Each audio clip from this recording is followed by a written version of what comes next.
Smartphones are very powerful devices that many people would benefit in some way from owning. The question is, what smartphone would you benefit from owning? The two big types of smartphones at the moment are Android phones and iPhones. Apple has spent a lot of money marketing the iPhone since it came out in 2007, and it's led many people to believe that the iPhone is somehow better than other phones because it's more advertised heavily. However, if you compare the iPhone and Android phones, running the Android operating system, you'll find out that an Android phone is often better for a number of reasons. First off, if you don't have a smartphone, why should you get one? Your current cell phone may work just fine for texting and calling, but you can get a lot more out of your phone by getting a smartphone. The advantages of having a smartphone depend on your lifestyle. If you travel a lot, you could benefit from having a GPS navigation on your phone and from having internet access everywhere so that you can find places around where you're traveling. If you like listening to music, it can be convenient to store your music collection on your phone, and you won't have to carry around multiple devices to do so. If you find yourself busy all the time, you can use a smartphone to keep track of tasks you have to do, and you can save time by doing things when you're on the go. Whether you are going to be buying your first smartphone or upgrading from an existing smartphone, there are many reasons why you should consider an Android phone over an iPhone. Keep in mind, with an iPhone, you're buying the iPhone, while with an Android, this could refer to hundreds of different cell phones that run the Android operating system, so you do have more of a choice with that. If you buy an iPhone, you don't end up with any choice of the hardware that you receive, as opposed to an Android phone where there are a lot of different hardware options. With the variety of Android phones available, you can choose the right phone based on what you plan on using it for. For example, if you plan on taking a lot of pictures and video, you can choose an Android phone that has the hardware, like a better camera with a better flash, or that's held easier for taking pictures. If you would prefer to type or text messaging on a real keyboard, and as opposed to an on-screen keyboard, you can choose an Android phone that has the physical keyboard. You can't do this with an iPhone. With an iPhone, you get what everyone gets, and you just have to use what you end up with. Even if you don't plan on getting a phone for any particular reason, like taking pictures, if you compare the general features available on an iPhone to an Android phone, you can see that an Android is a better choice. An iPhone's camera is a 5 megapixel versus the 8 megapixel camera you can get on some Android phones. Many Android phones have HDMI ports and FM radios, while the iPhone does not have either of these. Many Android phones have bigger screens than the 3.5-inch screen that the iPhone has. Newer Android phones use a more powerful dual-core processor, while the Apple is still using the original A4 processor. If you have an iPhone, you can't expand the storage space on your phone. You can only use the 16 or 32 gigabytes that the phone comes with when you buy it. With an Android phone, you can add a micro SD card and expand that, so you can get up to like 48 gigabytes of space by doing so. The software in a smartphone is what allows you to check your email, play games, and accomplish other tasks that can easily be done with such a phone. Some software comes pre-installed, and other software is available for download.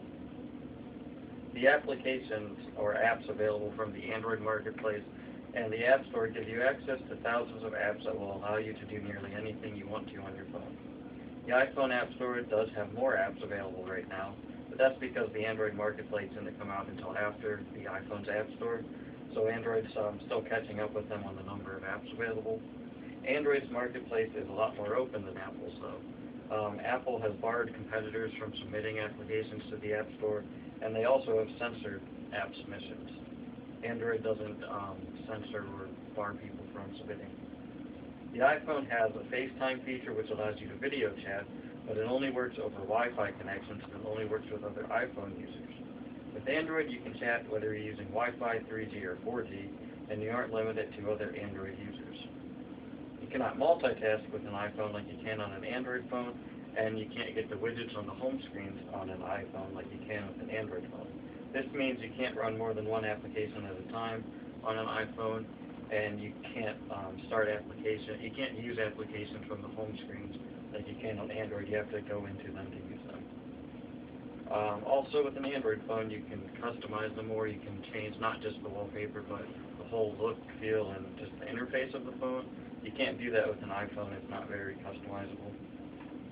An internet connection is used a lot when you use a smartphone. This is another area where the iPhone doesn't do as well as the Android phones. The blog GMS Arena conducted a browser speed test between an iPhone 4 and a Google Nexus S, both running the latest versions of their operating systems. They tested 1,000 Fortune 1000 companies' websites and using a Wi-Fi connection, and they did it at different times during the day. They found that the Android browser loaded 84% of the websites faster than Safari on the iPhone. The sites that loaded faster were 52% faster loading times than on the iPhone.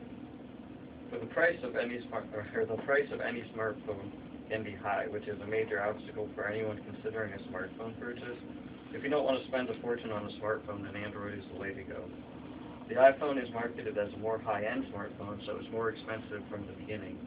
iPhones not only cost more to purchase, but you're also going to see fees for things that you're not expecting. For example, to change a battery in an iPhone, you have to send it in to be serviced, and they charge you for it, as opposed to an Android phone where you can just remove the back and replace the battery. iPhone apps also tend to be more expensive than Android apps. They usually are probably $1 or $2, whereas the Android apps are usually supported by advertising. Android even has GPS navigation software, which is usually pre-installed on phones that are capable of using GPS, whereas you would have to pay good money for a GPS app for navigation on the iPhone.